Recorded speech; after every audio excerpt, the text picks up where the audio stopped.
The command.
October 1944, lady. General Douglas MacArthur doesn't make promises lightly.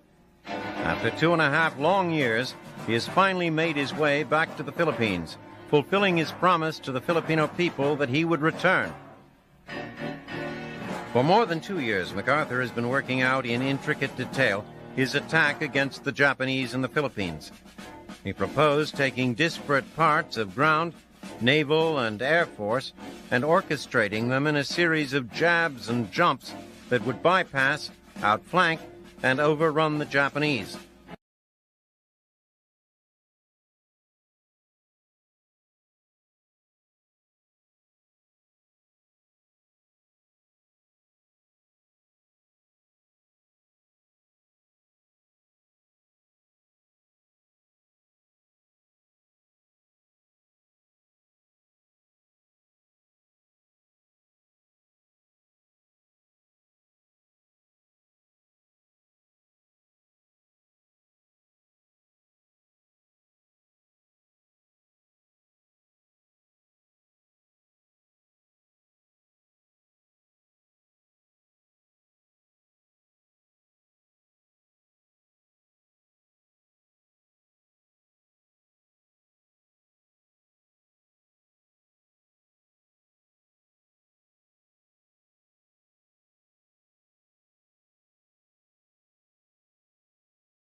On orange and blue beaches, the 96th Division meets heavy enemy artillery and mortar fire, but the Americans give as good as they get. Only the intense heat and swampy ground seem able to slow their progress, and they soon report the capture of the Japanese gun positions. Elsewhere, however, progress is held up by dug-in Japanese troops determined to drive the invaders into the sea. At Violet Beach, the Americans assigned to capture the airfield west of Dulag are badly bloodied by enemy artillery. In addition to heavy casualties, they lose 60% of their armor. At 1 p.m., with the fighting just barely underway and Red Beach still replete with enemy snipers, MacArthur can wait no longer. He wades ashore to survey the battlefield. Tacloban airfield is falling to the Americans. Japanese troops retreat inland to await reinforcements, but the beachheads remain unlinked. MacArthur takes a break from his survey to pen a note to President Roosevelt, the first from the freed Philippines.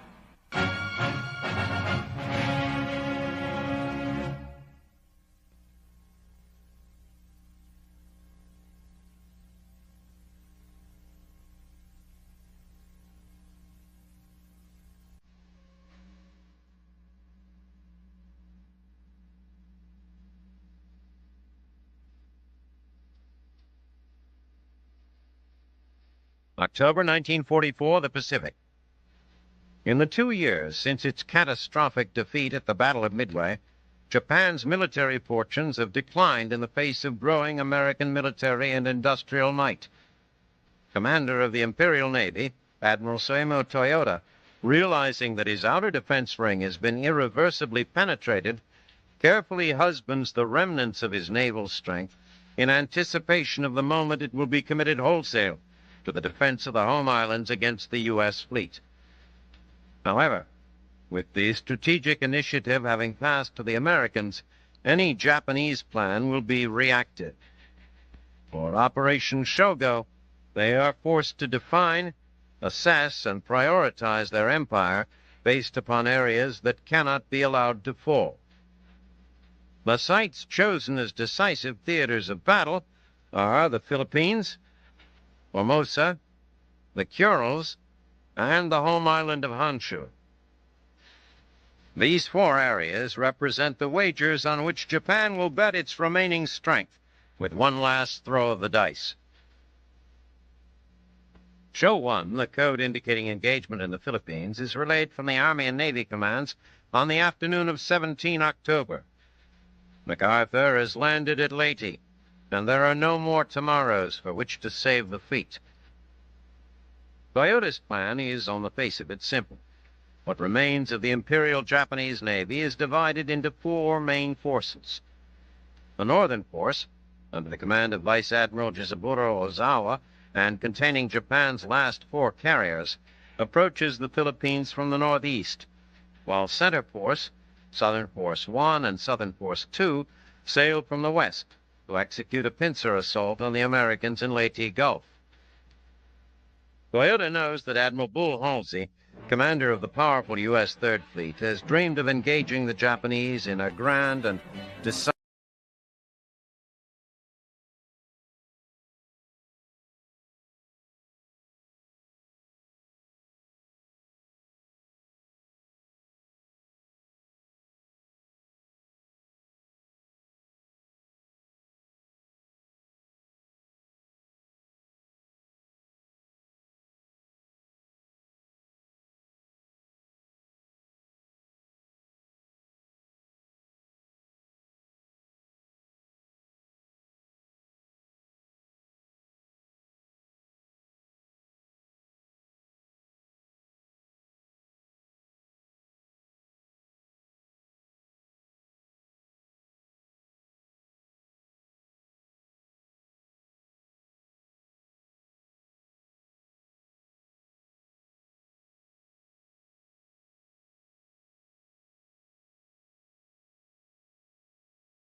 heels over and founders. Admiral Kurita's staff now advises him that to proceed eastward is merely to offer up the remainder of the fleet as meat for the enemy. At first, Kurita is inclined to agree and orders a general retirement westward. However, by 4 p.m., with no further U.S. airstrikes forthcoming, Kurita believes that the bait of Ozawa's fainting force has finally succeeded in luring Halsey north. Gambling on just that, Kurita orders a course reversal. If Ozawa's feint has worked, Kurita's nighttime dash through the San Bernardino Strait will meet with little or no opposition. Halsey's last report on Kurita's force at 4:40 p.m. has that arm of the Japanese fleet in full retreat westward. At the same time, he receives the news from his scouting planes that he has been waiting for. The Japanese carriers are 190 miles west of Luzon's Cape Engano. Listening in on Halsey's signal traffic, both Nimitz and Kincaid wrongly assume that Halsey is leaving behind a blocking force to guard the straits. But as night falls, the side door to Leahy's beaches is left wide open. Kincaid, believing his northern flank is still screened, now springs a night ambush that decimates Nishimura's southern force. Placing his ships in a semicircle at the mouth of the Surigao Strait, Kincaid succeeds in executing the dream maneuver of every fighting ship commander. By capping the strait with his ships, Kincaid crosses the T of the enemy and unloads all his guns on the trapped Japanese. Kincaid has won a stunning victory. At the cost of 39 killed and 114 wounded, his 7th Fleet has sunk 17 of the 19 ships that sailed into the trap. There is no time for congratulations. Kincaid now receives shocking news from Task Group 77.4's commander, Rear Admiral Thomas Sprague, that he is engaging a large Japanese force. Sprague's group consists of only 6 escort carriers and 20 destroyers. Despite the odds, Sprague makes the courageous decision to throw his outgunned force against Kurita, hoping their sacrifice will buy time for the troop transports under his protection to get away or for help to arrive. Sprague's bomb-laden planes harry the Japanese to keep Kurita off balance long enough for destroyers to launch their torpedo attacks. Braving the geysers of water thrown up around them by the heavy shells from the Rising Sun cruisers, the tin cans press their attack. To the northeast, Admiral Halsey, realizing that his force cannot reach Leyte in time to be of help there, launches strikes against Ozawa's fainting force. Ozawa's flagship, the Zuikaku, the sole surviving carrier from the Pearl Harbor attack, is ablaze and badly listing. By the time he transfers his flag, his fleet is scattered, his battle lost. Ozawa can only hope that the sacrifice was not in vain. Back at Leyte, Sprague's battle is far from over. His remaining destroyers now launch near-suicidal attacks. 3 destroyers are sunk, but their sacrifice is rewarded. Kurita signals his battered ships to disengage and follow him north. As Halsey prepares to finish off Ozawa's force, he receives a communique from Nimitz at Pearl Harbor demanding to know the whereabouts of the task group that is supposed to be guarding the San Bernardino Strait. The implied criticism stings Halsey. After some deliberation, he turns his force around and heads for Leyte, leaving behind Admiral Mark Mitcher with a 3-carrier task group to pursue Ozawa. While Halsey is making for Leyte Gulf, Mitcher all but annihilates Ozawa's northern force. Arriving at Leyte, Halsey finds the greatest naval battle in history is over, and he has only deep regrets to show for it. The results of the Battle of Leyte Gulf speak for themselves. Of the 32 ships lost, 26 were Japanese.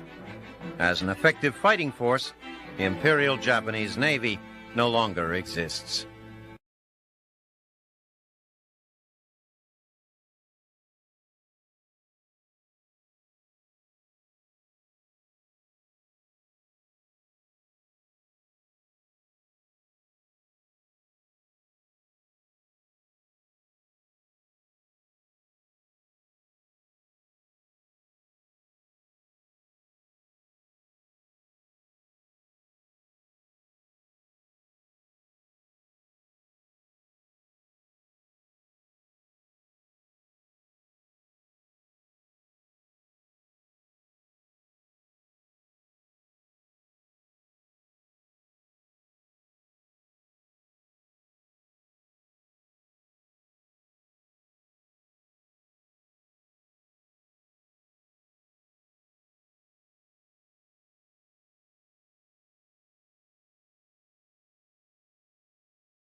with little trouble. Needed supplies into Antwerp.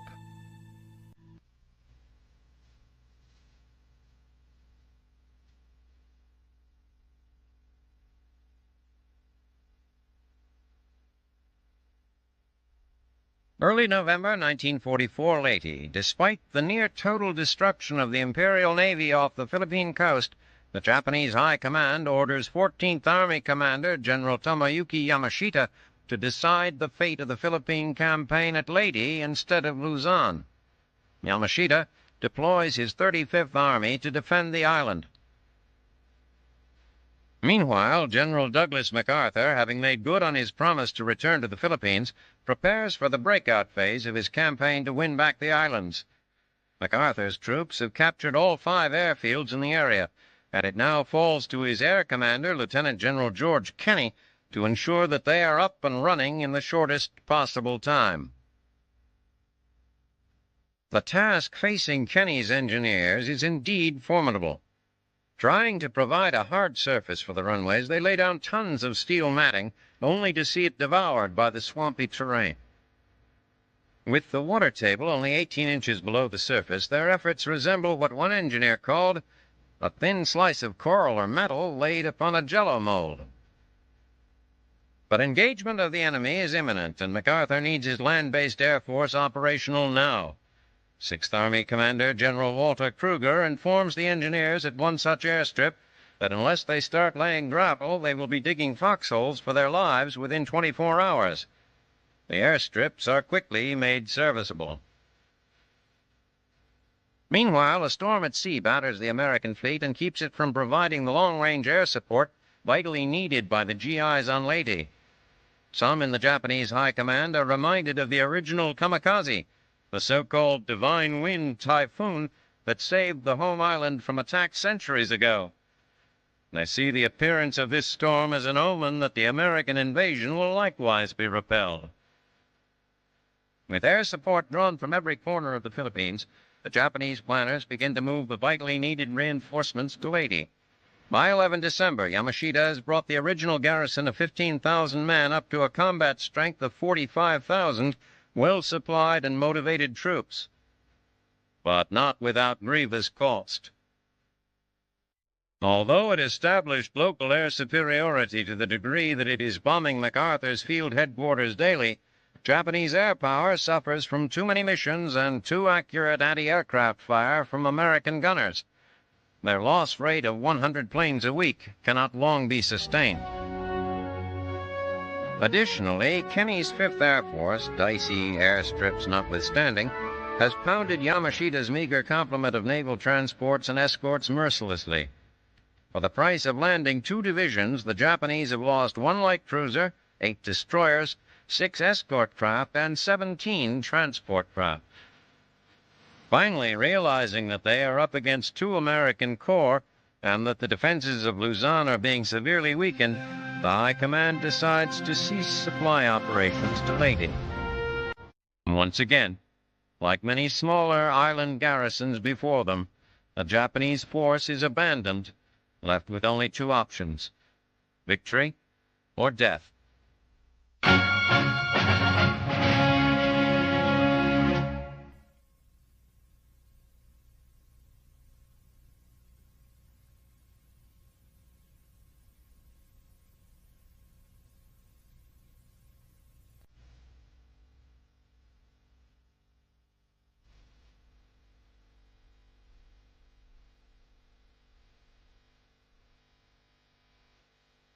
9 November 1944, Lorraine. Although the bulk of the Allies' efforts are directed toward clearing the desperately needed channel ports, Third Army, under its flamboyant commander, General George Patton, has its eyes fixed toward one objective: the German frontier.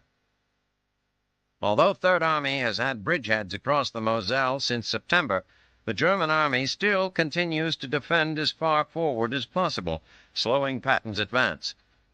During this time, Third Army has even weathered a counterattack by the reconstituted 5th Panzer Army.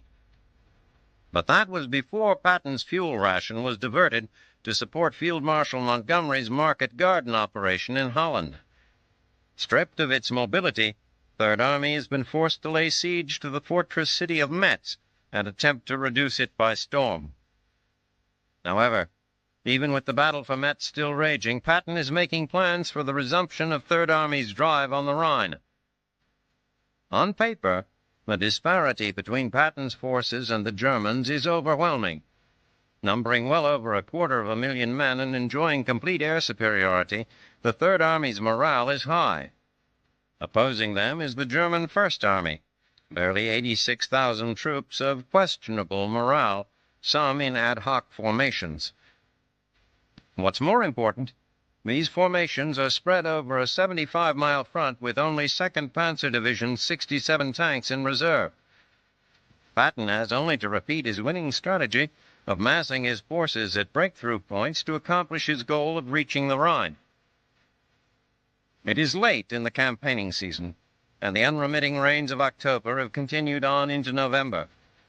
Now, what Napoleon called the fifth element of war, mud, turns every unpaved surface into a morass.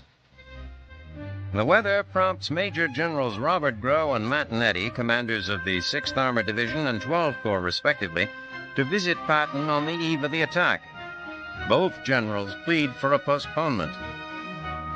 Patton hears them out and then asks, "Would either of you care to make a recommendation as to your successor?" After showing them battle maps and explaining what they are to do, Patton dismisses the two re-motivated commanders to carry out his orders. Later, the general remarks that he has always believed there are more tired divisional commanders than there are tired divisions. With geographic and climatic realities taking a back seat to his desire to breach the German frontier, Patton launches his attack on time. In a downpour and supported by 22,000 artillery rounds, Eddy's 12th Corps infantry divisions all gain their objectives on a 30-mile front. But the going has been arduous. Even when the opportunity came to deploy his armor, the combination of mud and enemy minefields reduced their advances to a crawl. While 12th Corps is attacking across the Moselle, Major General Walton Walker's 20 Corps attempts to envelop Metz. But Walker's opponent, SS General Hermann Priess, is a clever tactician. He foils Walker's attempts for more than a week before 20 Corps finally succeeds in breaking into the suburbs around Metz. The grim, bloody task of house-to-house fighting begins. The vigor and dash that has up to now been the hallmark of Third Army in general, and Patton in particular, has suffered from the enforced stagnation placed on it. And now its dynamic commander is unwilling to alter his tactics to accommodate military and climatic realities. The Lorraine phase of Patton's drive becomes its low point. By spreading his troops across a broad front, Patton plays directly to the German defenders' paltry strength. By ordering piecemeal attacks instead of massing his forces for breakthrough punches against an enemy with no appreciable reserve,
Fire reached her magazines, and she exploded in a whirlwind of flame and death. More than 1,000 of her crew went down with her, and only debris and smoke were left to mark her passing. Tirpitz, mightiest of battleships, is gone. Thanks to Barnes' tall-boy bomb, British sailors can sleep a little safer in their bunks.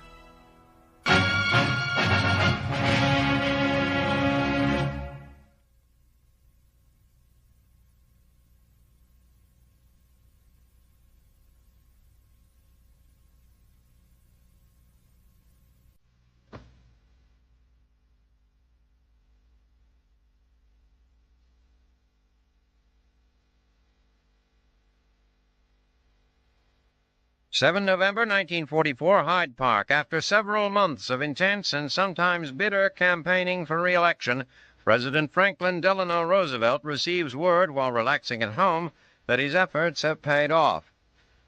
The American people have returned him to the Oval Office for an unprecedented fourth term. Roosevelt candidly told Democratic leaders in July that he was not interested in seeking re-election. Nevertheless, he accepted the bid of his party, conceding, "If the people command me to continue in this office and in this war, I have as little right to withdraw as a soldier has to leave his post in the line." Running against New York Governor Thomas E. Dewey, FDR wins, if not hands down, at least decisively, with over 53% of the popular vote and 432 electoral votes. Dewey receives 46% and 99 electoral votes. Not surprisingly, a large number of the absentee ballots cast by the boys in uniform go to their commander-in-chief. The president and his running mate, Senator Harry S. Truman of Missouri, ran on a platform of winning the war and building a prosperous post-war economy. Roosevelt, who is physically and mentally tired after leading the United States through domestic and global turmoil for the last 12 years, also has one important item on his agenda that he'd like to see come to fruition. He is as wed to the idea of forming a United Nations organization to secure world peace as Woodrow Wilson was to forming the League of Nations after the Great War. FDR knew that re-election was the only way to ensure that his post-war dream would become a reality. Republican challenger Dewey, an efficient, hard-working, and honest man, fought corruption in New York as district attorney before becoming governor, but he offered Americans little in the way of change. Dewey condemned what he called the administration's inefficiency, waste, excessive centralization, and destruction of private enterprise. At the same time, however, he vowed to strengthen Roosevelt's labor, Social Security, and agricultural programs. All things considered, Dewey really never had a chance. The Allies are pushing their way across Europe, and General Douglas MacArthur has just made good on his promise to return to the Philippines. A president as charismatic as Roosevelt, leading his nation to ultimate victory over the forces of evil, could not easily be defeated. The American people came to this dance with Roosevelt. Now it appears they plan to leave with him when it's over. Still, speculation about the president's health persists. In pictures, he appears pallid, his eyes dark, sunken, but FDR's personal physician vows that the president is perfectly okay. The good doctor further suggests that any stories to the contrary are purely political, designed only to cast doubt on Roosevelt's ability to serve another 4 years. Roosevelt's demonstrated stamina speaks for itself.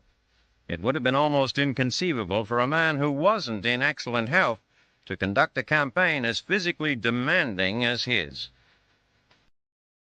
42 berths, restored its 600 cranes, and repaired all of its key bridges. Clearing the channel for sea traffic was somewhat more difficult. The British Admiralty deployed 2 minesweeping details to the task. The retreating Germans had left 3 types of mines in Antwerp harbor. Moored mines explode against a ship's hull on contact. Ground mines lie on the bottom and explode when they come into contact with a ship's magnetic field, or, in the case of the acoustic type, when they detect noise from its propellers. The Royal Navy devised a number of solutions to the problem, including the Oropesa minesweeper, patterned after the trawling devices of commercial fishermen. These incredibly simple devices cut the cables of moored mines from below, allowing them to float to the surface, where they are detonated harmlessly. To dispatch ground mines, the ingenious British drag electrical cables through the water, activating the magnetic firing mechanisms. And acoustic mines are exploded, from a safe distance, by mine-sweeping boats using electronic hammers to send vibrations through the water. If these measures fail, the engineers achieve the same effect by simply tossing hand grenades into the water. Between 4 November and 26 November, the British minesweepers swept or detonated 229 bottom mines and 38 moored mines, and the channel was declared safe for operations. Though the channel has been opened to traffic, the port itself remains vulnerable to German attacks. Insidious V-weapons rain down from the sky. More than 300 V-1s and V-2s have pummeled the port and city with devastating force, leaving 3,000 dead and 12,000 wounded, mostly civilians. To combat the buzz bombs, British and American forces array more than 300 heavy anti-aircraft guns around the city, providing civilian and military personnel in the area at least a small measure of security. In the interest of streamlining harbor operations, Ike opts against a joint command structure and hands control of the new Allied ports to the British. No one on the American side is complaining. Now that the Allies control Antwerp, troops at the Western Front will begin receiving fresh supplies almost immediately, and the drive to Berlin can begin anew. Fighting continues on the island of Leyte more than a month after U.S. troops first arrived on the beaches near Tacloban and Dulag. It has been tough going for American ground forces. They face ever-increasing resistance from an ever-growing Japanese presence on the island. No one, including General Tomoyuki Yamashita, head of Philippine Defense, really understands why Imperial General Headquarters has decided to make a stand on Leyte. A U.S. invasion of Luzon is inevitable, but rather than concentrate forces there, Field Marshal Hisaishi Terauchi, Supreme Commander of the Japanese Southern Army, has stripped Luzon of its defenses in order to fight a futile battle on the southern island. When the Allies arrived on Leyte, only 16,000 enemy troops occupied the island. Now, though a rout of the Japanese Navy in the Battle of Leyte Gulf has given the U.S. at least theoretical control of the surrounding waters, the Emperor's army has managed to increase its strength here to 55,000 men. Many of the Japanese reinforcements have come ashore at the naturally protected Ormoc Bay on Leyte's southwestern coast, a point of entry the U.S. wants to close. Once on the island, the enemy has dug in well. U.S. troops paid a heavy price in casualties before finally breaking the defenses at Breakneck Ridge, near the northern coastal town of Carigara. Now, both sides are bogged down in heavy fighting near the inland towns of Burawain and Buri. U.S. forces moving toward the port town of Ormoc from the north and from the south around Bay have had their progress stalled by the Japanese as well. The Imperial Command has its sights set on recapturing vital airfields from the Americans. Its troops almost succeed at Burawain Field with a force of 40 aircraft and 250 paratroopers. While the U.S. ground operations on Leyte sputter, its offensives on the seas have been more productive. Admiral Slew McCain's Task Group 38.1 continues carrier strikes against Luzon, targeting shipping and the capital city of Manila. The Flat Tops have sunk 3 cruisers and several other vessels, while the Hellcats and Avengers, launched from their decks, have caught many Japanese aircraft on the ground and destroyed them before they ever had a chance to fight. But the Third Fleet is paying a price for its success.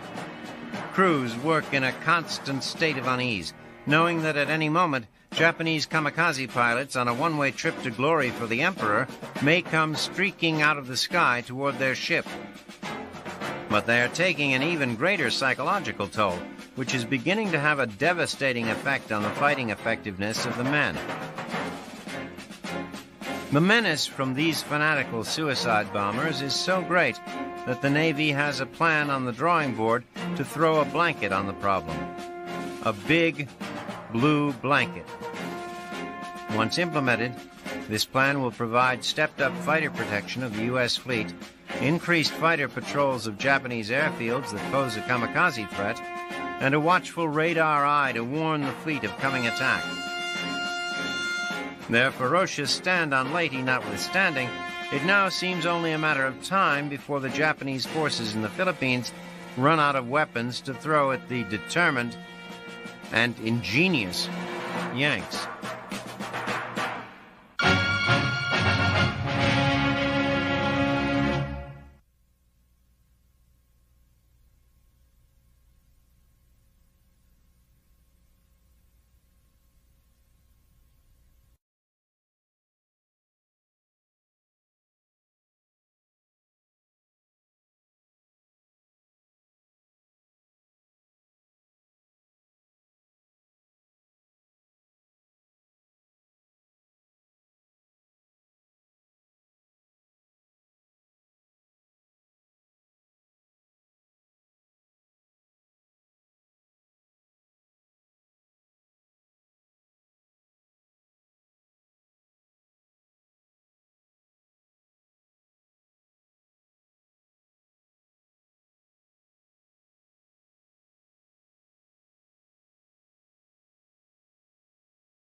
Torpedo, the Mark 18.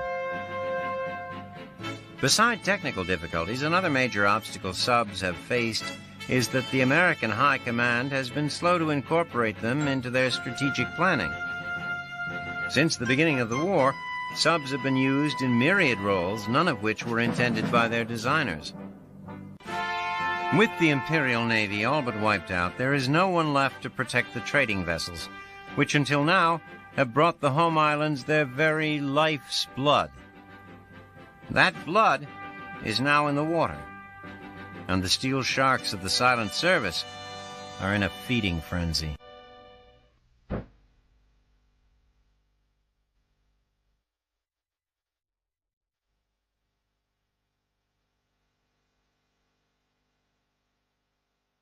December 1944, after a summer of brilliant victories, three factors combined to make any advance by the Western Allies beyond the German frontier problematic. First, the benefits of capturing the port of Antwerp have only just started to trickle through to the front. Thus, the majority of supply trains still originate from the distant beaches of Normandy. Next, heavier than normal autumn rains hamper the mobility that has, to now, marked the Allies' advance. Finally, with their homeland literally at their backs, German defenders are fighting with renewed determination. Nevertheless, the Allies do make gains. In the south, General George Patton's Third Army takes the fortress city of Metz, then bellies up to the Siegfried Line, near the German city of Saarbrücken. In Metz, the mopping-up operation still involves clearing the labyrinth of tunnels and corridors beneath the city's forts. Soldiers of Major General John Milliken's Third Corps press forward, capturing the city's center and moving on to its western fortifications, where some German units still hold out. Meanwhile, to the northeast, the 4th Armored Division leads the American charge into the Saar Basin. On 2 December, the 95th Infantry Division captures a bridge over the Saar and proceeds to secure the area by destroying some 50 West Wall pillboxes. While the Third Army draws up to the German frontier, the U.S. 7th and French 6th Armies complete General Eisenhower's broad front strategy. This is done by attacks in southeastern France that enables Eisenhower's armies to share in a somewhat straight and contiguous front. For the French, this time proves to be especially satisfying. Nearly 4.5 years after the Wehrmacht steamrolled them into capitulation, a French army is fighting its way to the Rhine. Symbolism notwithstanding, this achievement nearly completes the total expulsion of German forces from French soil. By 15 December, the Western Allies are slowing down. Although no geographical obstacle has stopped them for long, the laws of logistics are inviolable. The broad front strategy is proving to be an insatiable giant, consuming supplies at an unbelievable rate, 600 to 700 tons per division per day, by Ike's own estimate. Additionally, the battle-weary French Tommies and GIs need rest and refitting. Yes, the vice squeezing the life out of the Nazis has stopped, but only momentarily. Soon these dog faces, resting safely in the quiet Ardennes, will press on to finish the job. But for right now, it's time to enjoy the scenery. Time to relax and bask in the gratitude of the newly liberated Belgian people. Time to look forward to Christmas, 1944.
soldier and more one of civil defense monitor.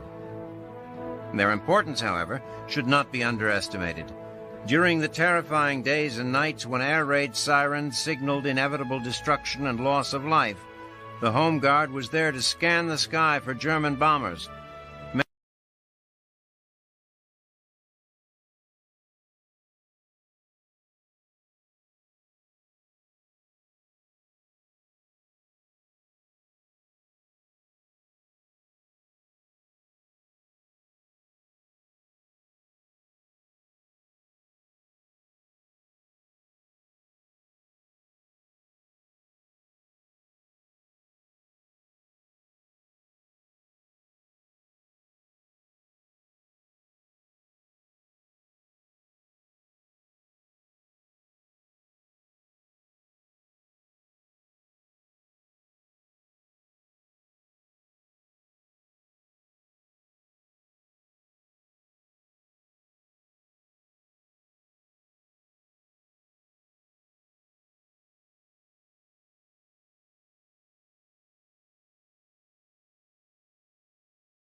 And with them wait people everywhere.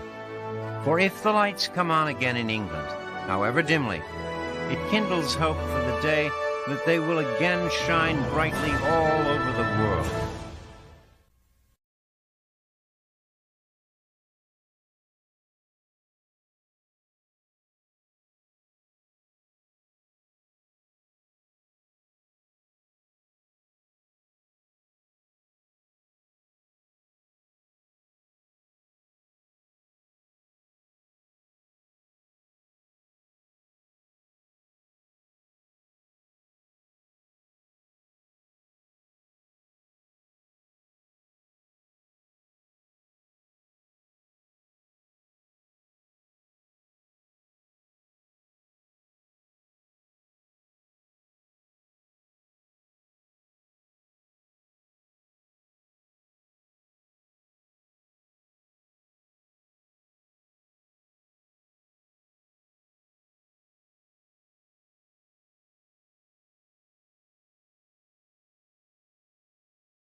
The island is lightly defended. It is well within the reach of Japanese aircraft based at once.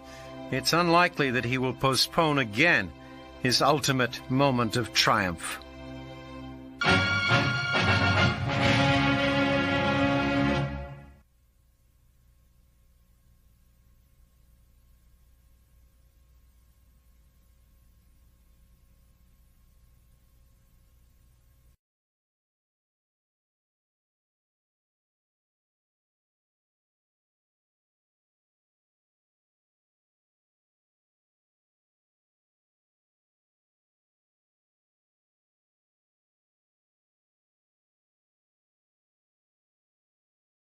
B-24 Liberator and now the B-29 Superfortress, strategic bombing was merely a theory, a what-if, discussed around the table in military planning rooms. What if a bomber could fly deep into an enemy's territory, strike at the heart of his supplies operation, and demoralize his people? Would war end sooner? Would lives of men slogging through the trenches and across battlefields on the ground be saved? Today, those questions are being answered. As Allied ground troops slowly break the German soldiers' will to fight, the mighty bombers of the British and U.S. Air Forces pound the German homeland in an attempt to break Der Führer's capacity to fight. The Emperor of Japan and his people are faring no better. As American-made fire and death begin to rain from the skies on their home islands, many in the land of the rising sun are learning a new respect for the sleeping giant they so arrogantly awakened just 3 years ago. The Allies' strategic bombing campaign has delivered nearly 200,000 tons of deadly payload on communication, transportation, and industrial centers across Germany, dealing blow after deadly blow to Hitler's war-making capacity. But the Allied air forces aren't placing all of their explosive eggs in one strategic basket. As the men of the 1st and 3rd Armies push tenaciously to Germany, B-26 Marauders of the U.S. 9th Air Force provide tactical support for their efforts. In a matter of days, the U.S. 9th Air Force alone flies 1,300 combat sorties and drops 2,500 tons of bombs on Germany's bridges, highway junctions, rail yards, gun positions, supply dumps, and airfields. Meanwhile, the Allied bombing campaign in the Pacific is just beginning to gather steam. Bases in the Marianas Islands, only 1,500 miles from the Japanese homeland, are proving much more convenient to targets. Even in the Marianas, however, they face obstacles. The pilots' training is limited. They are unfamiliar with operating in the jet stream, where winds routinely exceed 100 knots, and the 21st has no better weather forecast facilities than the 20th. It's not surprising, then, that the B-29's efforts have met with limited success so far. But with closer proximity to Japan and time, the odds are turning in their favor. On 31 October, a B-29 of the 21st flew a high-altitude reconnaissance mission over Tokyo. It was the first flight from Tinian in the Marianas Islands, and its success buoyed the U.S. fighting spirit. In the weeks that followed, the 21st practiced for a high-altitude bombing attack on Tokyo using Iwo Jima as its target. Finally, on 24 November, 111 superforts took to the sky for the mass raid on the Masashima Aircraft Works in the Japanese capital. The results were disappointing, as more than half of the mighty bombers missed their mark. When they tried again 3 days later, the outcome wasn't any better. On both occasions, they couldn't overcome bad weather, and they still hadn't learned to compensate for the high winds of the jet stream. Still, they persist. In addition to Tokyo, the U.S. Air Forces have made assaults on strategic transportation and industrial targets in Bangkok and Omura, and are preparing for raids on Japanese bases in China. While the superfortress hasn't proven to be a great success yet, with forward bases in the Marianas and the fact that they are virtually impervious to Japanese fighters and anti-aircraft fire, it is likely that their effectiveness will increase. Their efforts thus far have sent Japanese citizens scrambling for cover. Each time a B-29 successfully strikes the Japanese homeland, it reminds the enemy just how vulnerable he now is to Allied attack. The despair of the Japanese people can only deepen as death continues to rain from the skies, and the superfortress gets ever nearer to fulfilling its promise of ultimate defeat.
Formulated shortly after the failed attempt on his life in July, the Führer's plan hinged on launching the attack in early December, when the foul weather would ground British and American planes and nullify Allied air supremacy.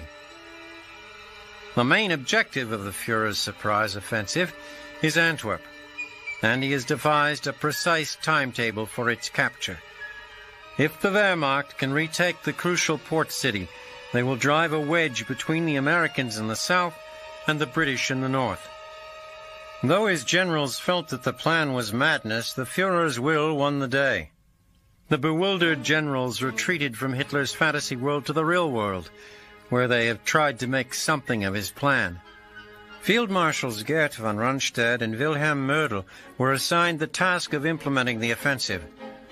Under the strictest of secrecy, they assembled all available German reserves into a formidable fighting force of more than 200,000 men. General Sepp Dietrich, or Staunch Old Dietrich, as Hitler calls him, leads his 6th SS Panzer Army in the northern flank of the assault. The diminutive General Hasso von Manteuffel commands the 5th Panzer Army, attacking in the center along the same routes covered in 1940. In the south, General Erich Brandenburger's 7th Army protects Manteuffel's flank as they race for the Meuse. The German troops drive headlong into battle with Rundstedt's last exhortation echoing in their ears: "We gamble everything." Allied intelligence is just as confused by the assault as the GIs and the foxholes. Supreme Headquarters Allied Expeditionary Force, or SHAEF, had thought the Germans were beaten, and that they would spend the winter stalling for time to rebuild the armies shattered by the Allies in the fall campaigns. SHAEF assumed the Germans would try to make their last stand in the spring, amongst the deadly entanglements of the West Wall. As the American lines crumble, Eisenhower, sporting a newly conferred 5th star, and fresh from his orderly's wedding, meets with General Omar Bradley in Versailles to discuss the implications of the attack. Bradley suggests it might be a spoiling attack, designed to weaken American morale by ruining their Christmas.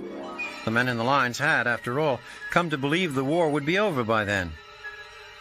The Supreme Commander fears it is more. He has a gut feeling that something big is up. He immediately orders the 82nd and 101st Airborne Divisions into the line, hoping they will stem the tide of the offensive by bringing relief to the besieged units in the forest. This is of little comfort to the men of Major General Walter E. Lauer's 99th Infantry Division, recently arrived from the States. These green men find themselves facing the brunt of Dietrich's 6th SS Panzer Army. In the cold, isolated village of Lanzerat, a small and badly outnumbered company of GIs from the 99th holds off repeated vicious Nazi assaults.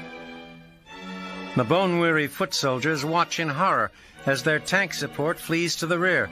One GI notes wryly, "They might at least wave goodbye." The main body of the 99th, fighting along Elsenborn Ridge, gets unexpected help when the 2nd Infantry Division retreats through their lines. The unit had been conducting an attack to the north when 5th Corps Commander General Leonard T. Jarrow, surprised by the offensive, pulled them back to help the 99th at Elsenborn.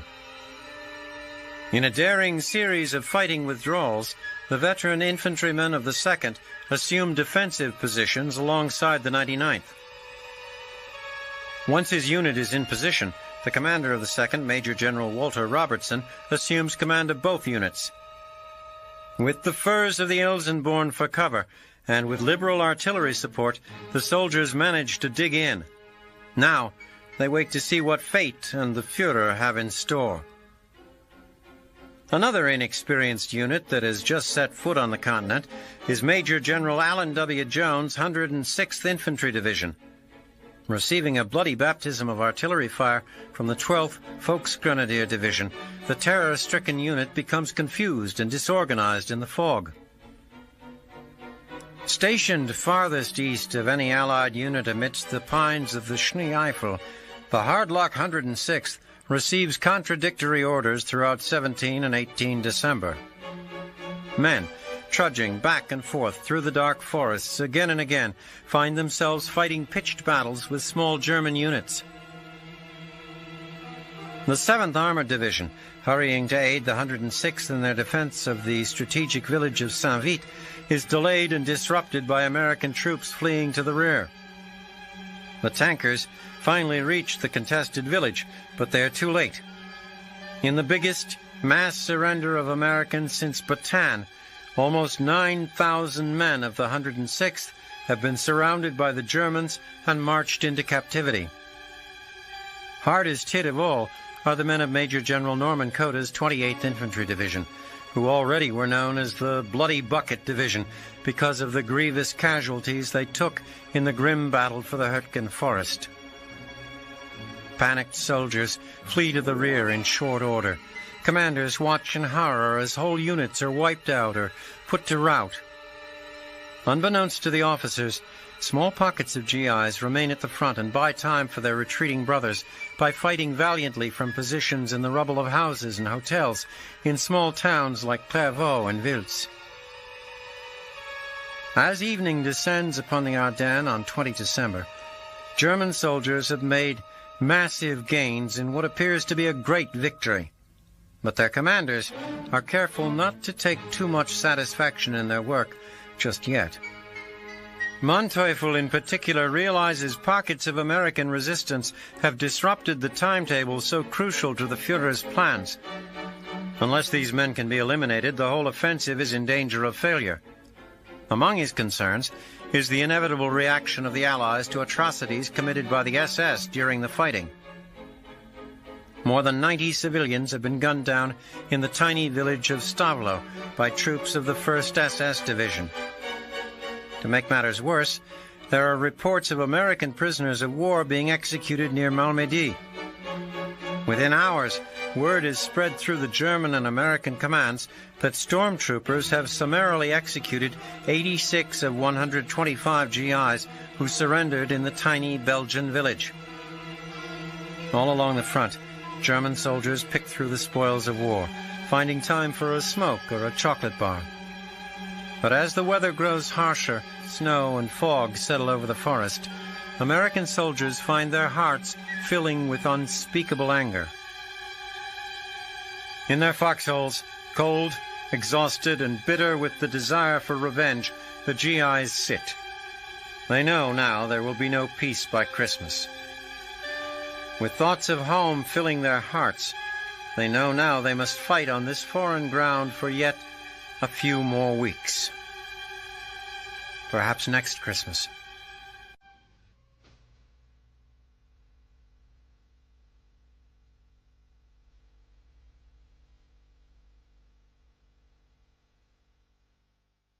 "25 December 1944, Europe, even amidst the worst carnage in human history, The men fighting this war take a moment today to reflect on happier, more peaceful times. For the rookie on the front lines, the cold, lonely foxhole is a world away from Christmas a year ago.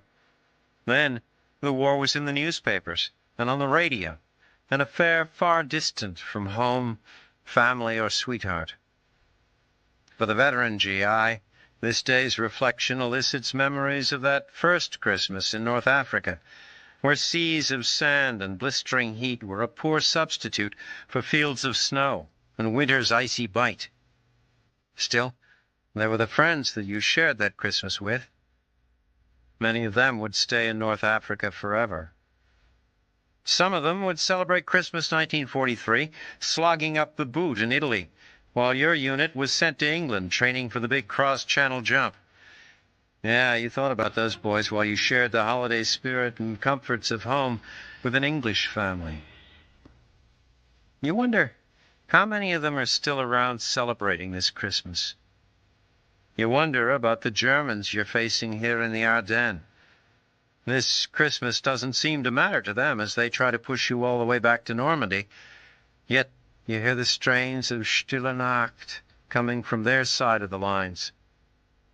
They're probably doing the same thing you are, remembering better Christmas past, better times. In a few hours, or a few minutes, you'll be back at the grim business of trying to win a war. But for now, you allow the spirit of the moment to form an invisible bond with those plaintive voices in the woods. You think about your brother in the Pacific. Boy, what you wouldn't do to be with him right now. Oh well. This cup of Christmas cheer that somebody passes off for coffee will have to do. And Merry Christmas, 1944.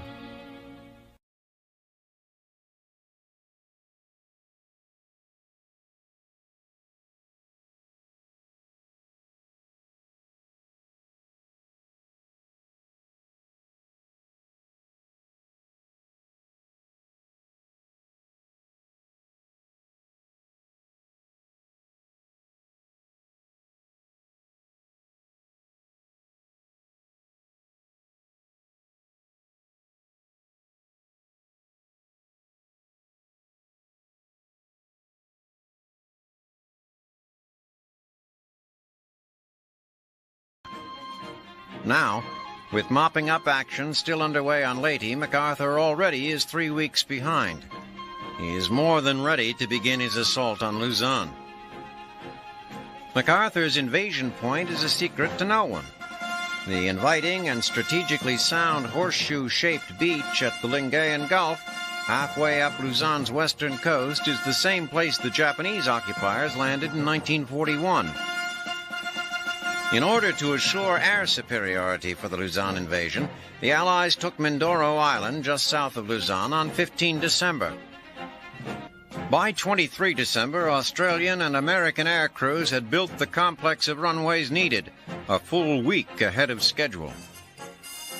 On 4 January, en route to soften up the landing beaches at Lingayen, Vice Admiral Jesse Ohlendorf's battle fleet was introduced to a novel and deadly Japanese weapon, the kamikaze.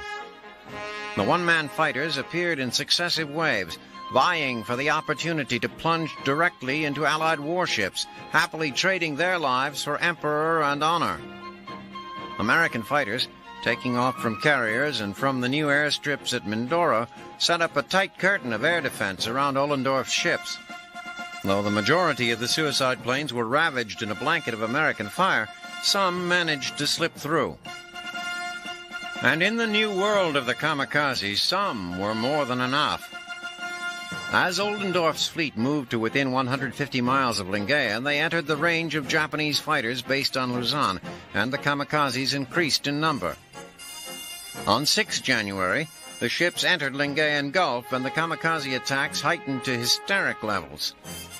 Bad luck haunted the Americans as a thick overcast sky grounded most of their flying force.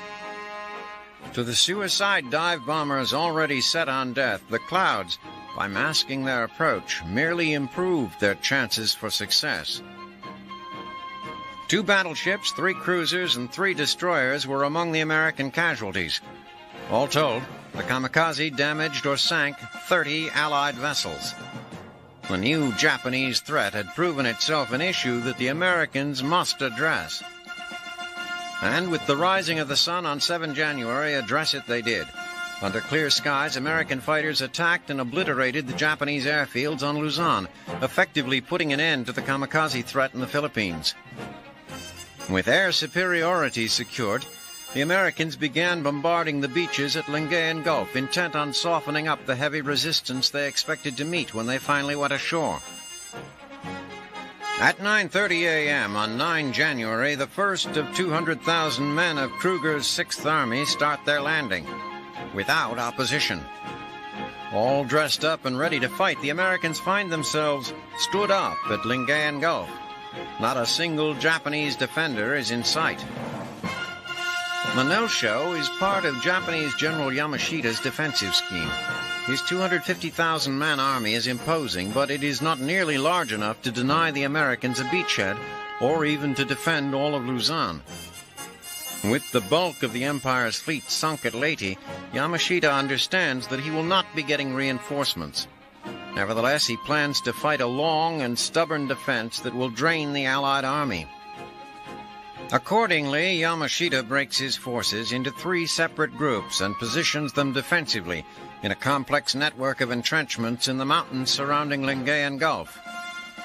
Each of the 3 groups, the Shobo, Kembu, and Shimbu, is responsible for a specific area and its tactical sites. The Shobo group, the largest of the 3, is under Yamashita's personal command in North Luzon. With a 17-mile beachhead intact, one corps begins its mission of seizing a crucial roadway junction in order to protect the flank of 14 Corps as it moves south toward Clark Air Base in Manila. When Yamashita's well-dug-in Shobo group stops one corps' advance and prevents them getting into position to support the 14th, MacArthur instructs Kruger to move on to Manila anyway. Opposition is non-existent until 23 January, when the Americans run full speed into the determined Kembu group guarding Clark Air Base. Unlike their kamikaze brothers, these Japanese defenders have been content to let the Americans come to them.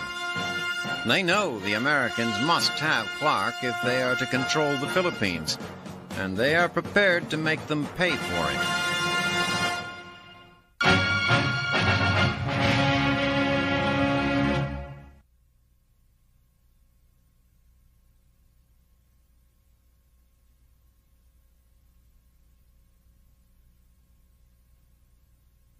Should the Germans attempt to breach the river, they will be in for a tough fight.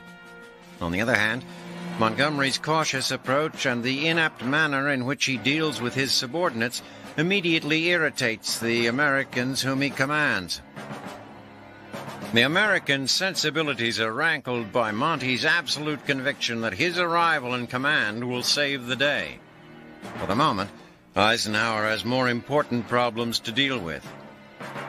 Through a fluke, one of the many that will affect the outcome of this battle, Eisenhower's reserve unit, the 101st Airborne Division, accidentally finds itself alone and cut off in the strategic hamlet of Bastogne. To make matters worse, the 101st's commander and executive commander are on leave. It will fall to the division's artillery commander, Brigadier General Anthony C. McAuliffe, to lead the division into battle against a force 3 times its size. Bastogne is like the hub of a wheel, where 6 important roads intersect like spokes, and German units are closing in from all sides. McAuliffe decides to make a stand. His men, a hodgepodge of units including some elements of the 10th Armored Division, have made the 100-mile journey from Mourmelon-le-Grand, France, in open trucks. Nevertheless, he sends them immediately into the dark woods surrounding Bastogne. Reports reach McAuliffe of grisly clashes at Noville, Magrez, and Marville. German panzer tanks are pressing forward with deadly malice. Like tigers in the snow, they hunt the paratroopers, intent on devouring them. With each passing hour, it is clearer that the situation is desperate for the Americans. Still, all attempts by German forces to enter Bastogne itself are repulsed by the veteran GIs. On 20 December, the embattled Americans are completely encircled and vastly outnumbered by German forces. As the battle to take the town escalates, supplies run low for the 101st, and the weather continues to worsen. Allied planes, still grounded by heavy fog, can do nothing to bring relief to Bastogne. Casualties mount. Clerks, cooks, and service troops find themselves pressed into frontline service. As one of McAuliffe's aides puts it, the 101st is the hole in the donut. Still, the Americans in the besieged city refuse to give up, and even as they struggle for survival, a plan is hatched at General Eisenhower's headquarters. General Patton tells Eisenhower he will drive to Bastogne and relieve the 101st. Many on Ike's staff scoff at the idea that Patton can halt his Third Army in the midst of a major winter offensive, swing north, then resupply without rest, and, in frigid weather, march to the relief of the encircled defenders. Patton knows the situation in Bastogne is desperate, and he knows his soldiers will come through. Before attending the meeting with Ike, Patton already has ordered his staff to implement the plan. On 22 December, Patton's terrible swift sword swings northward toward Bastogne and the relief of McAuliffe. It will be days before Patton can reach the paratroopers, if he can reach them at all. But with defeat seemingly inevitable, the battered bastards of Bastogne awaken on 23 December to the drone of C-47 engines. The weather is cleared, and supplies rain down on the trapped men like manna from heaven. P-47 Thunderbolt fighters hammer at German positions. Like sheep, the unprotected tanks and vehicles of the Panzer divisions are lined up for the slaughter on the open roads leading into Bastogne. Fortified and resupplied, the Yanks in the encircled city suddenly find new hope. The Nazi forces continue to advance with Teutonic tenacity, but the boys in Bastogne fight back stubbornly. Both sides are aware that Patton's army will break through soon. The now panicked Germans send wave after wave of grenadiers in white snow gear against the dug-in paratroopers. On Christmas Day, the Nazis try one last major assault. When the American paratroopers begin falling back, Bayerlein believes his victory is at hand. Patton will come too late. But the retreat of the 101st is a clever ruse by McAuliffe. The crafty Yanks have lured the Germans into a trap. As the Panzer Lehr troops and tanks pursue the fleeing paratroopers, U.S. tank destroyers burst forward from their hiding places in the woods and blast the stunned attackers. Their assault capabilities spent, the Germans change tactics. They send an ultimatum demanding surrender of the town. McAuliffe replies simply, "Nuts." Enraged, the Germans loose a hellish barrage of artillery on Bastogne. Shells of all types rain down upon the exposed city, setting fires, leveling houses, and killing scores of American soldiers and Belgian civilians. Still, the paratroopers grimly hold on. Upon hearing the news of McAuliffe's reply, Patton redoubles his efforts to relieve the city. "Drive like hell," he orders his men. While the men of the 101st pass an uneasy Christmas, Patton's 4th Armored Division pushes forward in bitter conditions. On 26 December, their lead tanks blast through a lone pillbox near the town of Assenois. Relief has come at last to Bastogne. In short order, McAuliffe radios, "We're in fine shape. We're ready to take the offensive." The jubilation is short-lived. While Patton's men inflict heavy losses on the Germans in short order, the surviving Nazi units still have plenty of fight left. At Allied headquarters, it is becoming evident that, while the battle is far from over, it is not lost. With the victory at Bastogne and the efforts of American units in the northern and southern flanks, the tide of Hitler's offensive is turning. At Nazi headquarters, too, it is becoming apparent that the offensive is in trouble. Bastogne has become an abscess in their lines, and its very name rings bitter in their ears.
rest of the Philippines behind his scheduled landing date at Lingayen. The Japanese defenses on Leyte reflected the island's importance to the Imperial Command, and no one, not even MacArthur, could have foreseen the terrible price the Japanese were willing to pay to keep it.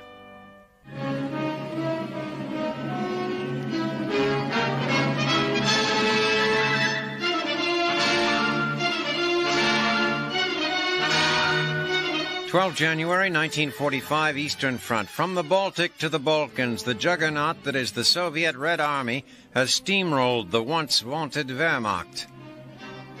Though the Russians have suffered horrendous casualties at the hands of the Germans, they have been replaced almost immediately from a seemingly inexhaustible supply of manpower. Germany's eastern allies, Finland, Romania, and Bulgaria, also had fought the good fight against the Bolsheviks. Now each has been forced to sue for peace. The Baltic states have been recaptured and the Ukraine liberated. The Soviet Union has inflicted on the German army the worst defeat in its history. The Russian war machine has rested for 5 months, its armies drawn up to the Vistula River. In that time, the Red Army has consolidated its gains, reorganized and stockpiled resources in preparation for its next objective, the Oder River. Now the Soviet offensive finally explodes as 2 army groups push west, followed by a third 2 days later. The 3 outmanned German army groups attempting to stem the tide are no match. Red Army officers, having learned the art of Blitzkrieg the hard way, now prove to their teachers they are not only apt students, but skilled practitioners. Even the designated fortress cities created to act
30 of these teams set out to infiltrate and wreak havoc behind U.S. lines. Armed principally with daring and guile, 9 managed to obtain their objectives of switching signs, blocking roads, and causing the diversion of American units. One group, when captured, causes even greater disruption to American military operations by confessing a fantastic and completely fabricated plot to assassinate Supreme Allied Commander Dwight D. Eisenhower. Eisenhower suddenly finds himself a virtual prisoner in his own headquarters. His security forces take extreme measures to protect him from the non-existent danger. At the front, crafty GIs alerted to the presence of the German infiltrators devise their own ingenious security procedures. They quiz suspicious GIs on aspects of life at home only a true American would know about. Where is Lil Abner's hometown? Who won the pennant this year? Even General Omar Bradley comes under scrutiny. The 12th Army Group commander is repeatedly halted by zealous MPs. Ultimately, most of the Nazi commando teams are run to ground. They receive proper, if quick, trials, and most are shortly executed as spies. In the northern salient of the Bulge, the fight takes on grim overtones around the village of Saint-Vite. The 7th Armored Division, still without winter gear, fights desperately to hold the strategic town. Despite their efforts, the Germans slowly gain the upper hand. Finally, after the battle has deteriorated to the terror of house-to-house and sometimes hand-to-hand combat, the 7th's commanding general, Robert Hasbrouck, is ordered to withdraw.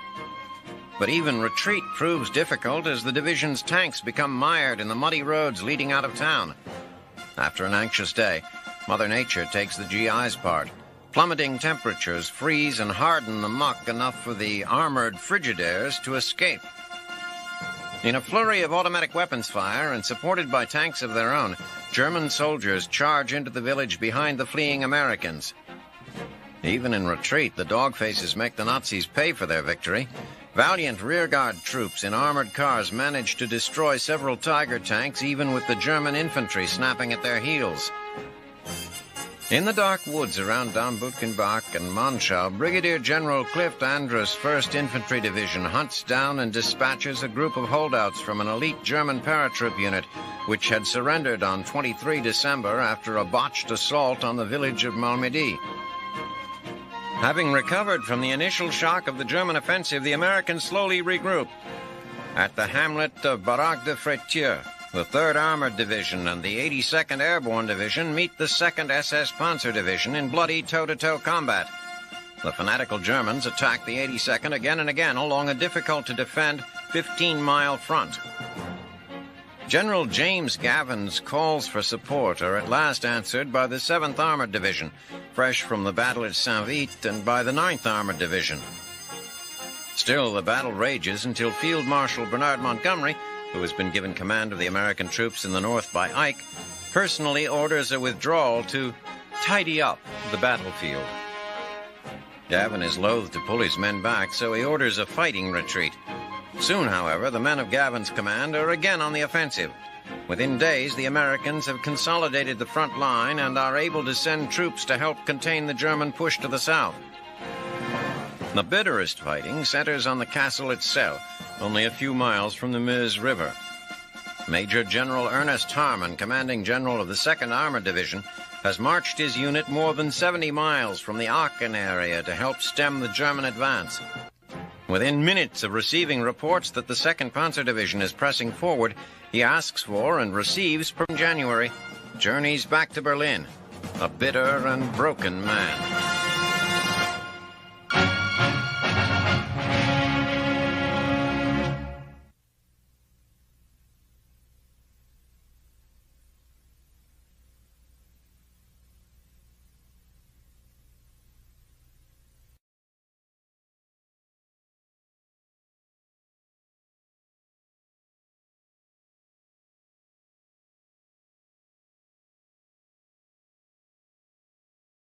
In 1945, Luzon. On the road to Manila, General Walter Kruger's 6th Army is driven by desire to atone for the American abandonment of Clark Field, which all but emasculated Allied Army and Navy power in the Philippines more than 3 years ago. As the largest air base in the southern Pacific, and the only one capable of accommodating heavy bombers, Clark Field is key to the defenses of the Philippine Islands.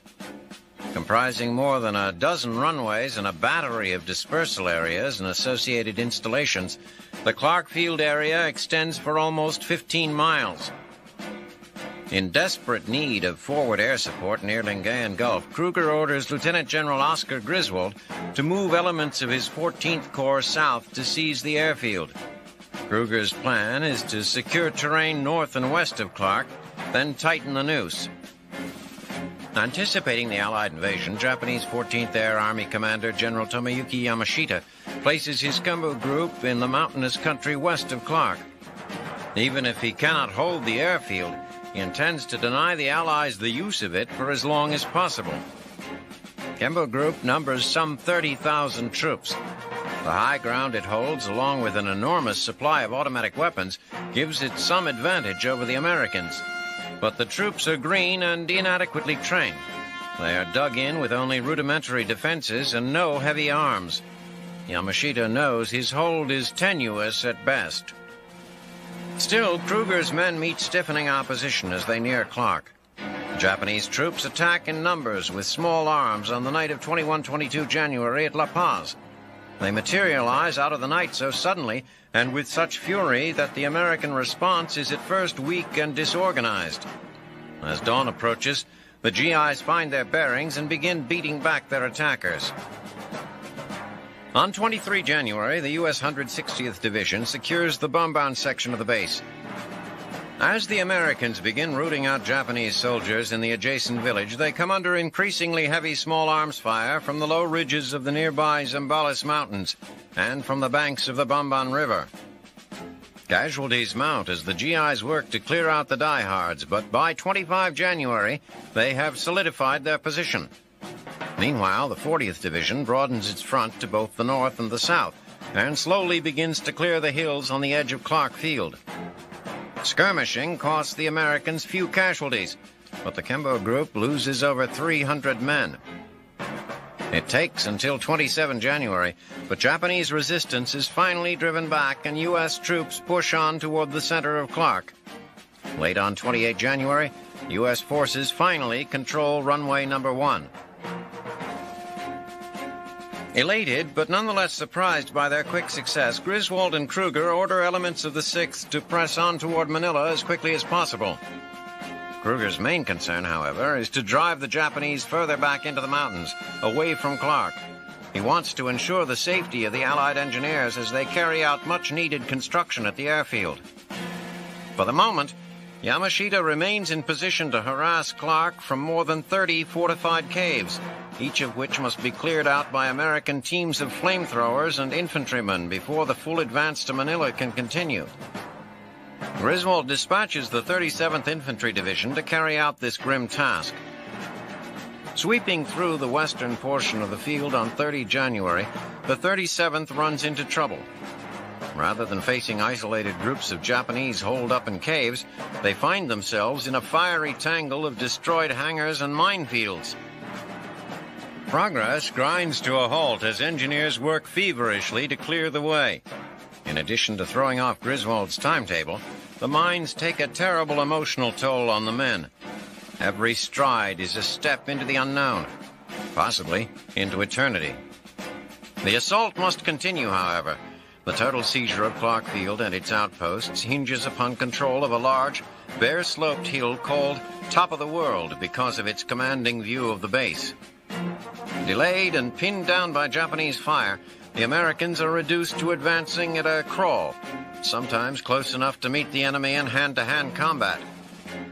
Nevertheless, they secure the steep, grassy southern and southeastern slopes of the hill on 31 January.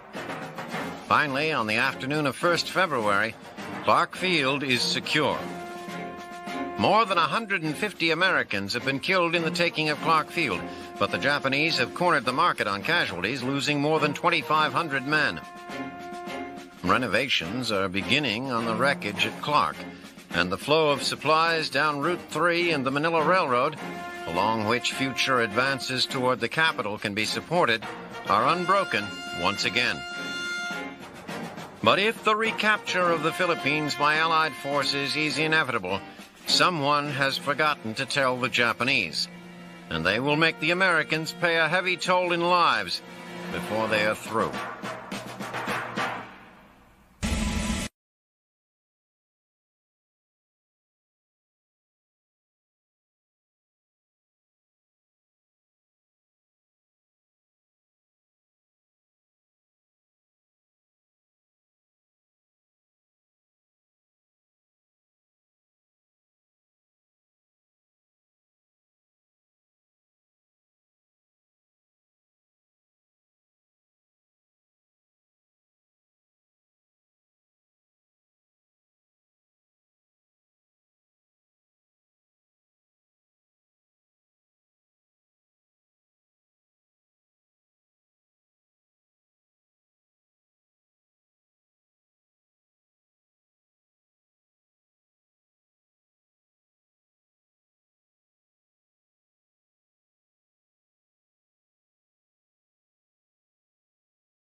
The Japanese still have at least one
Meanwhile, Sultan's forces have pushed the enemy away from the vital Lido-Burma road intersection.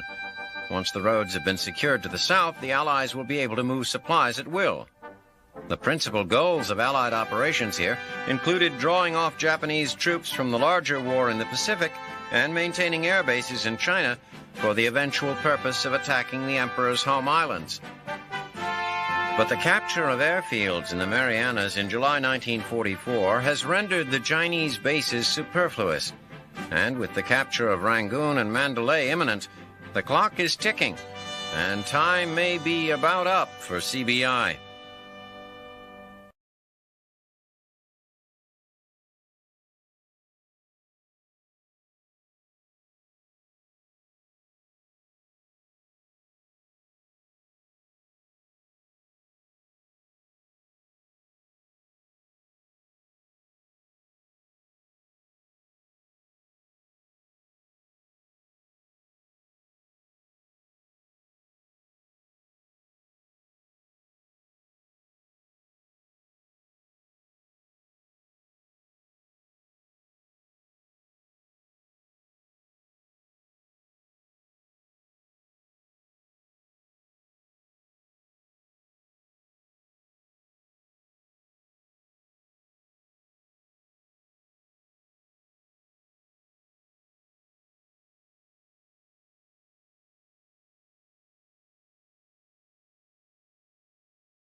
His 5th Infantry Division to the fray, making a surprise crossing of the Sur River toward the town of Diekirch, Luxembourg.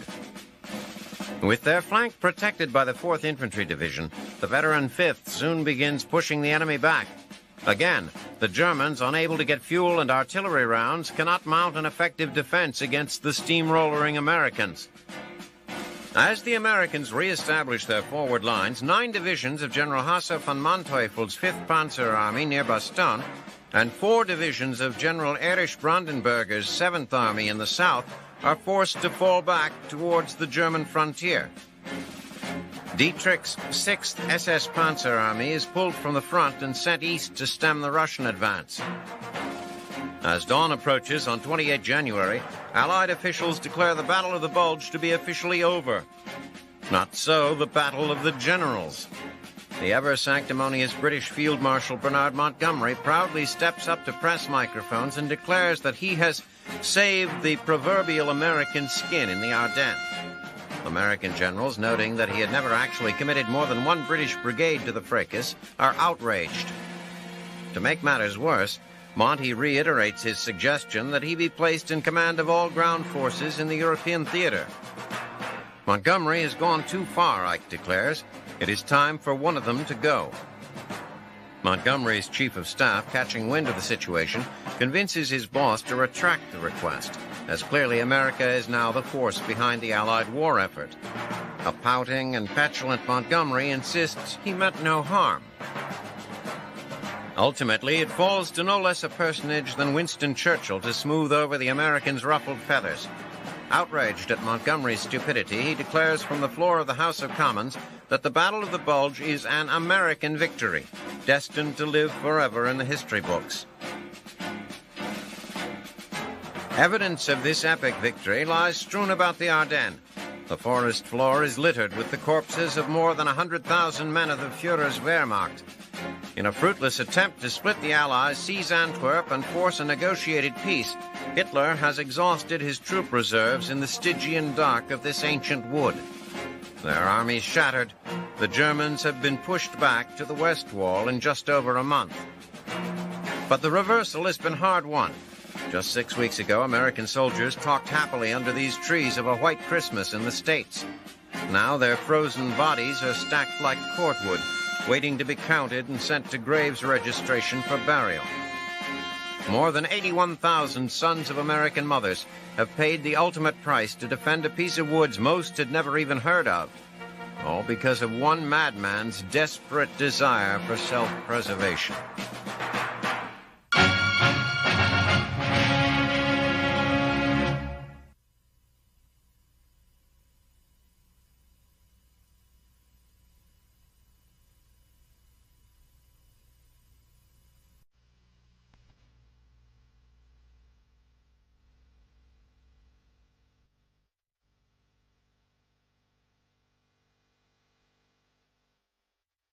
27 January 1945, Michino. In the mountains and jungles of North Burma, the engineering ordeal known as the Lido Road is now complete. A crucial link from British-held India to the Burma Road, the 500-mile route is the only viable overland supply artery to the Chinese nationalists. This stretch of gravel has come at a terrible cost in human lives, both for the workers who blasted through rock to build it and the soldiers who blasted the Japanese out of the jungles. It has been said that the Lido Road was laid down at the rate of a mile a day and cost a man a mile. But the mortality rate alone doesn't begin to describe their ordeal. A dark cloud of malaria, typhus, and other tropical diseases followed the caravan as it snaked through the God-forsaken Burmese countryside. When the monsoons came, dumping up to 15 inches of rain a day, the jungles became infested with all manner of repulsive fauna, including omnipresent purple leeches. Soldiers slept in wet tents, worked in wet clothes, and slogged through wet earth without relief. If conditions became more than the workers could bear, Japanese snipers and fighter pilots were more than happy to put them out of their misery. Over 80% of the road was built over contested ground. As the engineers labored, Chinese and American troops fanned out ahead of them, beating the bushes for Japanese troops. Even as the first supply trucks pulled out of Lido in late December, Chinese soldiers were desperately clearing the way. A convoy led by General Louis Pick slowly pushed off over the foreboding terrain, bound for Kunming, China, some 1,100 miles away. Steep grades slowed the group to a crawl, extending the trip into a month-long odyssey of fits and starts. Defying the equally steep odds they had been given in 1943 for completing a usable road, the convoy arrives intact. All the fighting in North Burma has led to this moment. Cut off since 1941 when the Japanese severed the Burma Road, Chinese troops under Generalissimo Chiang Kai-shek have been holding on by their fingernails.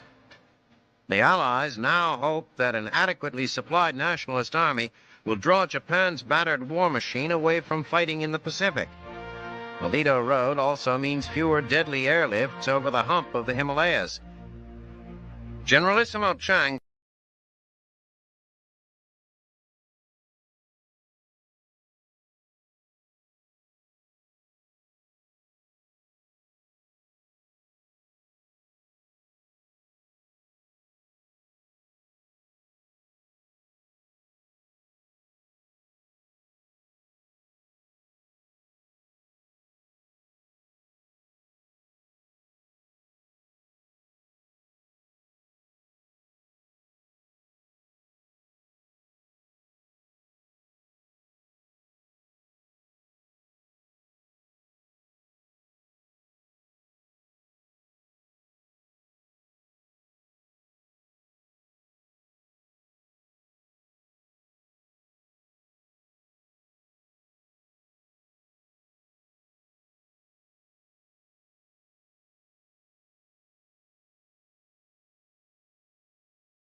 weapons and driven by mule power, the Marsmen's task is to act as a catalyst for the larger Chinese forces in the area.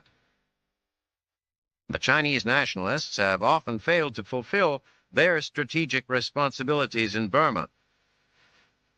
Simple orders do not suffice for Chiang's forces, which are little more than a crazy quilt of smaller warlord armies. They need to be poked and prodded into action, often on the pretext of preserving their own honor.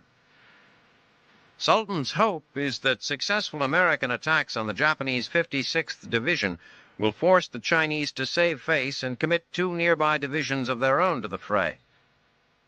Believing they are under a large-scale airborne invasion, the Japanese retreat down the Burma Road and are continually harassed by Mars mortars and demolition teams.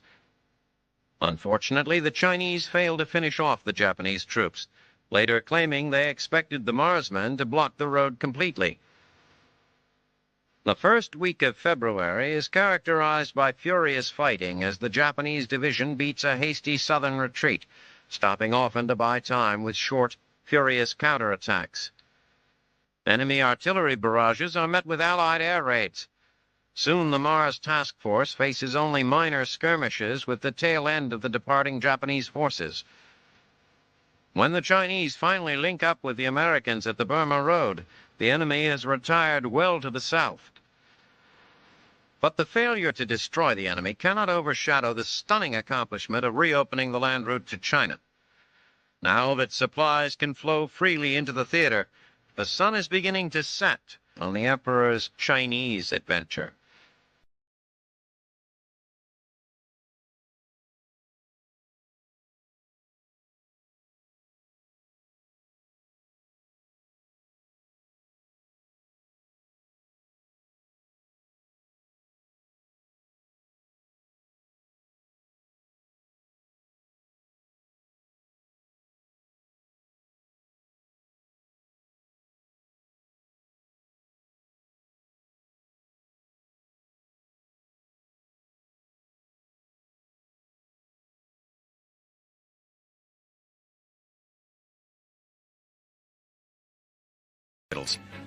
Using a new technique called triage, doctors and nurses determine who can wait for treatment and who cannot. They diagnose the extent of a soldier's wound and prioritize it according to a common schedule of levels of required care. Men who are unstable or critically wounded receive immediate treatment. Those who can withstand travel are relocated to evacuation hospitals just a few miles away. From evacuation hospitals, men may be transported to station hospitals even further from the front, and from there to semi-permanent general hospitals. Today, the time between the battlefield and treatment is usually a matter of hours rather than days. Quick treatment, new drugs, and highly skilled medical personnel make the difference between this and past wars, and between life and death. Nurses provide an important link in the medical evacuation chain. They bear the brunt of the responsibility for setting up and maintaining the various hospitals along the way. They scrub and disinfect walls and floors in vacant buildings they must turn into hospitals. They pack and unpack hospital tents and procure medical supplies, scavenging if they have to. But they do more. They are not menial laborers. Whether they serve at the front, on hospital trains or ships, or at more permanent hospitals away from the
and the injured always comes first.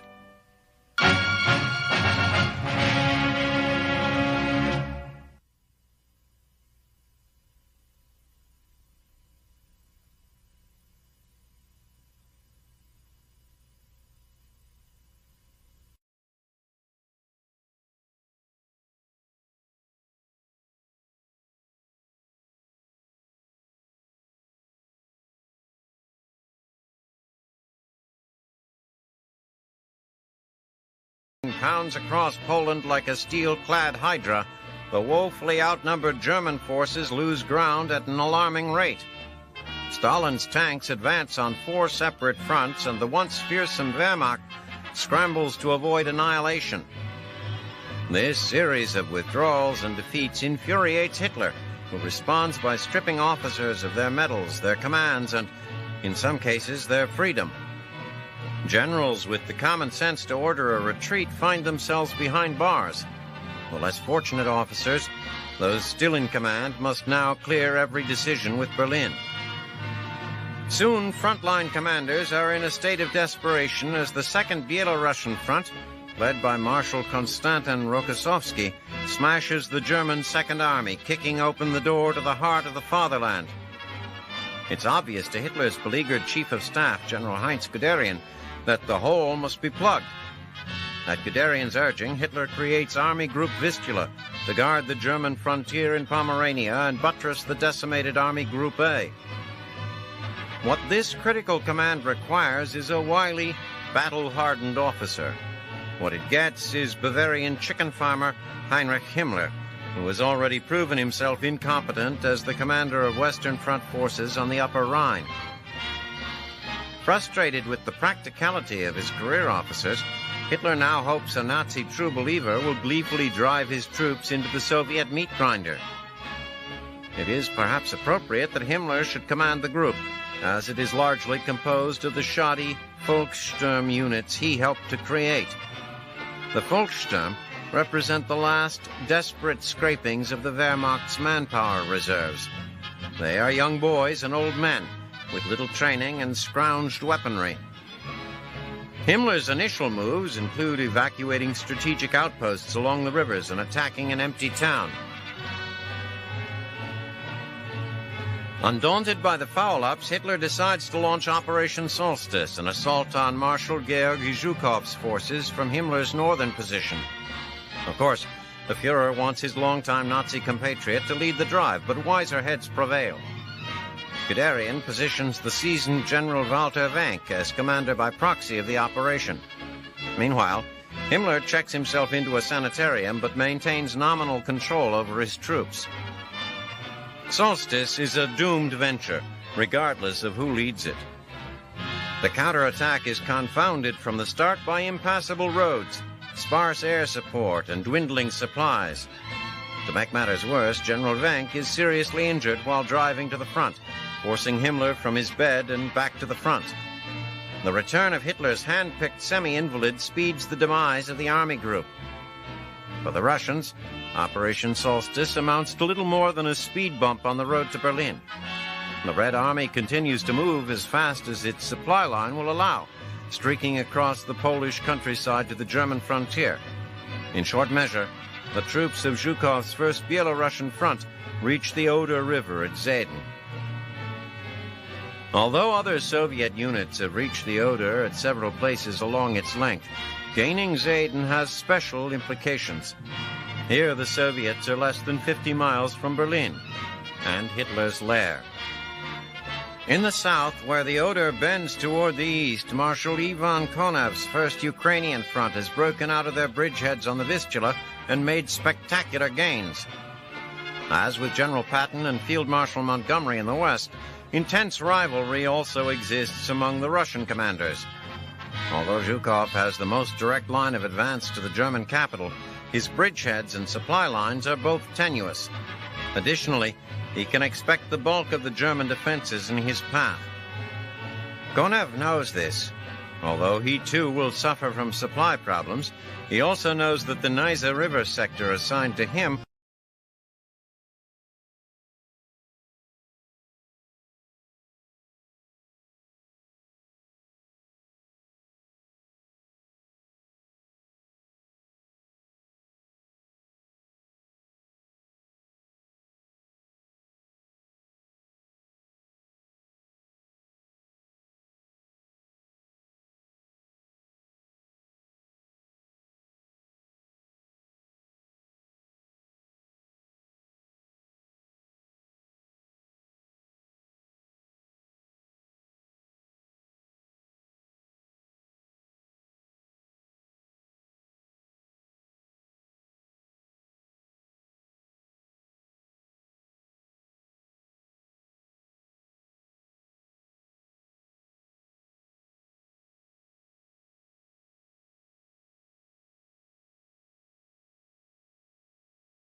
Sparks from the first fires blow into other buildings, igniting anything flammable.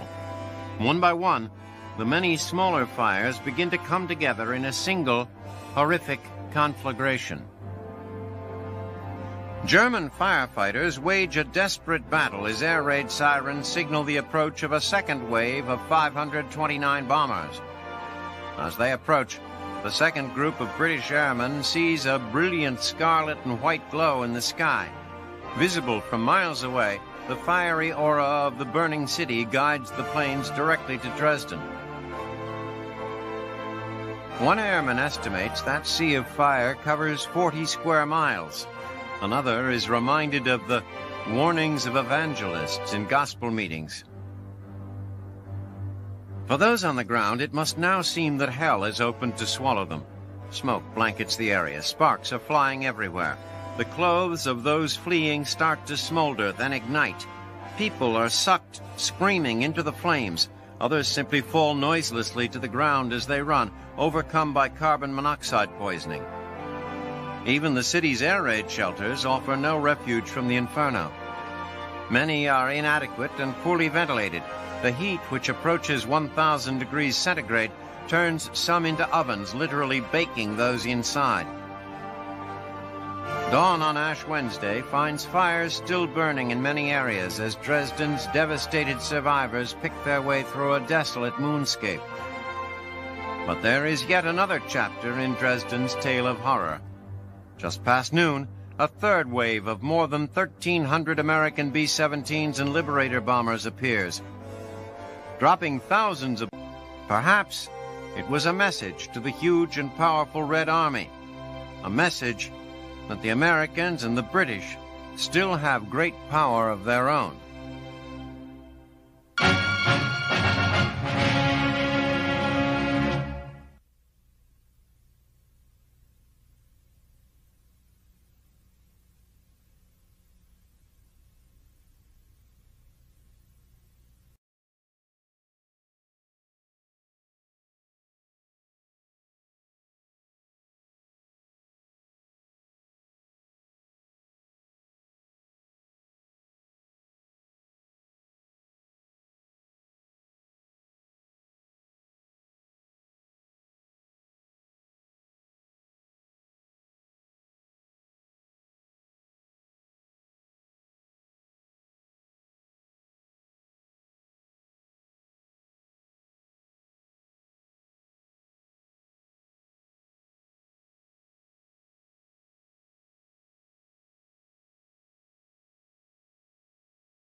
The city in a bloody struggle that reduces entire urban blocks to piles of smoking rubble.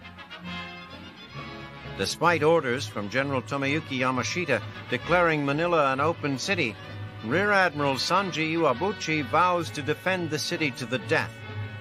Disorder and lawlessness spread like a contagion from the top down as Filipino citizens suffer the brutality of Japanese troops enraged by imminent defeat. On 5 February, the Japanese blow up supplies and operations in Manila's North Port area. In an effort to keep the flames from spreading to the city's residential areas, American troops spent nearly a full day destroying frame buildings in the path of the fire.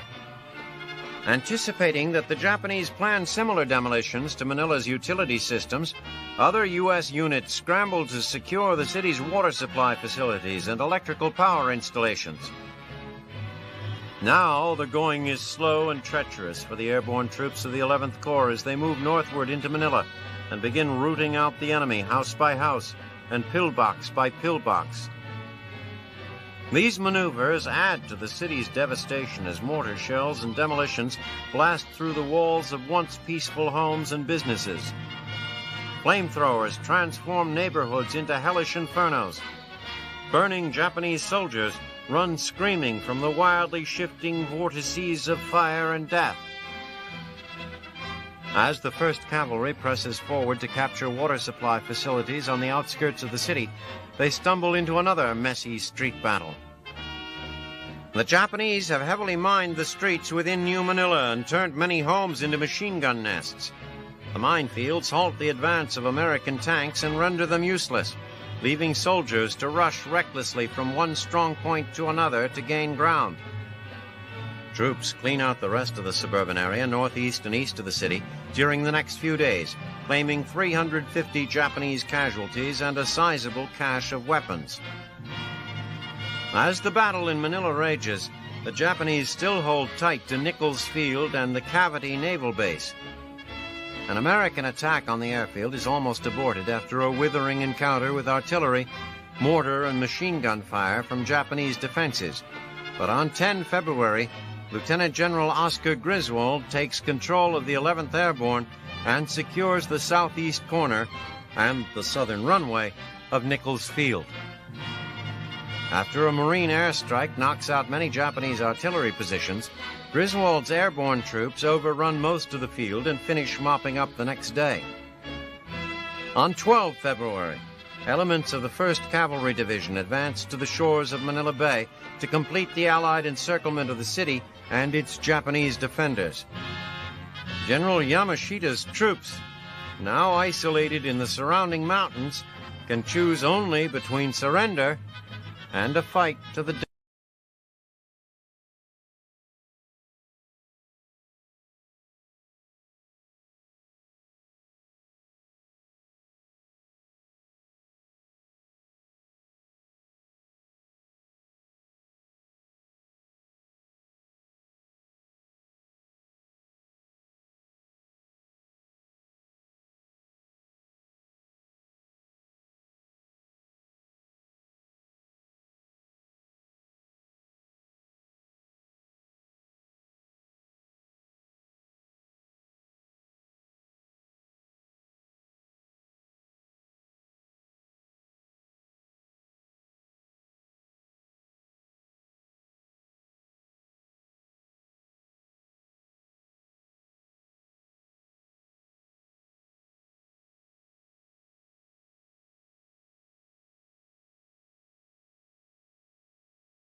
To the north, however, the die has been cast. The combined forces of Veritable have blasted a hole in the German 84th, allowing Allied infantrymen to plow forward.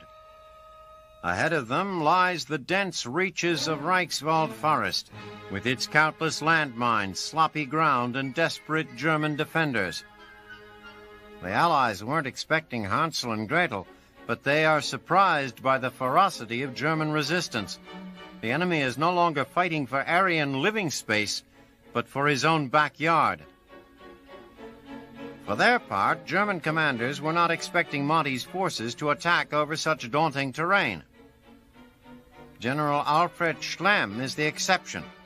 His unit of paratroopers throws everything it has into the battle, taking advantage of deployment missteps by the newly integrated Veritable forces. Because the Ninth Army is bogged down in the muck, the German High Command can divert a healthy share of its scant resources to repel the British and Canadians. One by one, Schlemm moves supplemental forces into Reichswald, bitterly contesting every inch of territory. The tiny villages that dot the forest become fortresses for crack divisions of paratroopers. Despite the suffering of his Veritable forces, the redeployment of Nazi troops is encouraging to Montgomery. As Germany's finest meet the northern attack, the Americans are waiting impatiently on the banks of the Ruhr, sharpening their bayonets. The Nazis have turned their backs on these GIs and on the slowly receding river holding them at bay. Now, Montgomery is ready to pull the pin on Operation Grenade.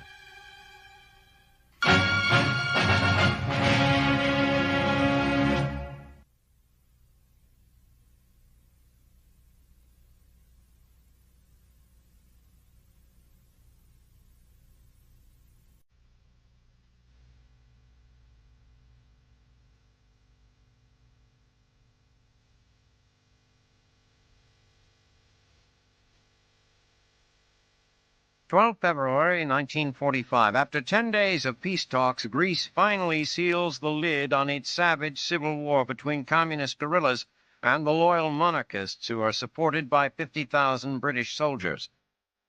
Though the Nazis pulled out in October 1944, the country has remained awash in strife for nearly 4 months. Greece's dauntless communist guerrillas, instrumental in the campaign against the Nazis, were devastated when their long-awaited liberation came not from the armies of the communist Soviet Union, but from the imperialistic-minded British.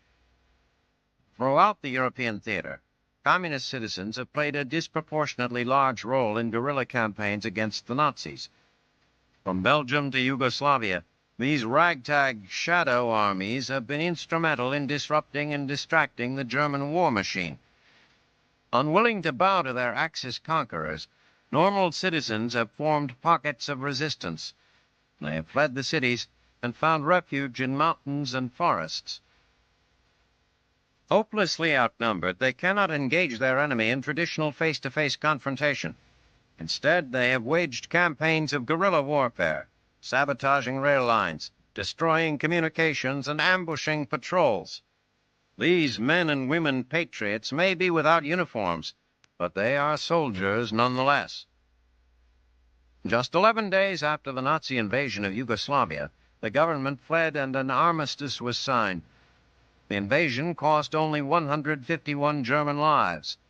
The low number of casualties and a similarly rapid, low-cost occupation of Greece left Adolf Hitler anything but impressed by the Balkan fighting spirit. In preparation for his invasion of the Soviet Union, Hitler pulled the majority of his troops from Yugoslavia, leaving behind only 4 battle-weary divisions. Der Führer's analysis of the resolve of the Balkan people would prove to be a gross underestimation. Had he studied but a little of the area's history, Hitler would have learned that the question was not if the Balkan people would resist, but rather when. Action began immediately after the German pullout. Using the naturally rugged terrain to their advantage, the fiercely patriotic guerrillas carefully picked their battlegrounds and initiated small skirmishes, bringing combat to a more personal level than panzers and artillery normally allow. Out of this ragtag army, a leader emerges, Joseph Broz, known as Tito. Devoted to communism and Mother Russia, Tito is determined to do all he can to ease the strain on the Soviets in the Eastern Front. His highly aggressive and daring army of partisans, named after the bands of Spanish guerrillas who fought Napoleon, engaged in textbook shadow warfare. They laid their ambushes at mountain passes and coastal roadways, striking quickly and retreating into the landscape. To the Germans, they were everywhere and nowhere at once. Just 5 months after Hitler had withdrawn from Yugoslavia, Tito realized his objective. German reinforcements were called back, including a full division from the Russian front. The Nazis slammed the rebels with everything they had, overpowering the partisans with armor, artillery, and air power. Tito quickly called for a retreat, and his army vanished into the mountainous Sandjak region on the Serbian border, where the German heavy weapons couldn't follow. Failing time and again to find a final solution to the Yugoslavian problem, Hitler launched 7 separate operations, each larger than the previous, each with more men, machines, and supplies which were desperately needed in other arenas. But Yugoslavia was too large for the Nazis to be everywhere at once, and the geography worked against them. There was always somewhere for Tito and his men to hide. In October 1944, an enraged and frustrated Hitler had 14 divisions and more than 140,000 men bogged down in an enervating occupation of Yugoslavia, when Tito, acting as president and as marshal of an 800,000-man partisan army, returned to Belgrade with the support of the Soviets and drove the Germans from the city. In Greece, a group of communist partisans known as Elos also attracted the attention of the Allies.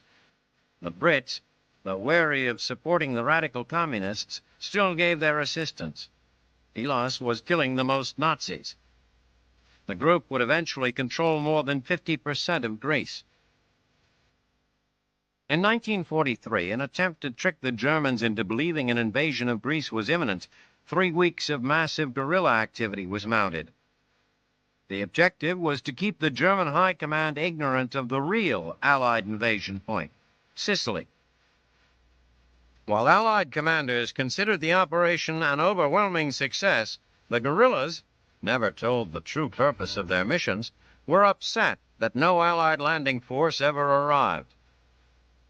Nevertheless, the call for uprising was heard by citizens all over occupied Europe, and as the eventual arrival of an Allied Liberation Army became more and more imminent, the guerrillas' numbers rose.